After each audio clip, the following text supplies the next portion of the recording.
യുഎസിലെ സതേൺ കാലിഫോർണിയയിലെ എയ്റോസ്പേസ് നിർമ്മാണശാലയിലുണ്ടായ വൻ രാസവസ്തു ചോർച്ചയെ തുടർന്ന് 40,000-ഓളം പ്രദേശവാസികളെ സുരക്ഷിത സ്ഥാനങ്ങളിലേക്ക് മാറ്റിപ്പാർപ്പിച്ചു.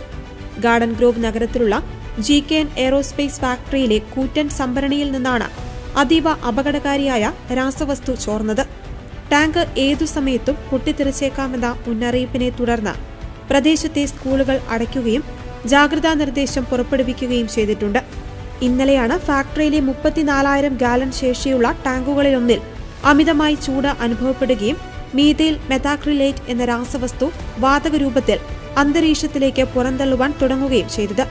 പ്ലാസ്റ്റിക്കുകളും വിമാനങ്ങളുടെ ഭാഗങ്ങളും നിർമ്മിക്കുവാൻ ഉപയോഗിക്കുന്ന അതീവ തീപിടുത്ത സാധ്യതയുള്ള ദ്രാവകമാണിത്.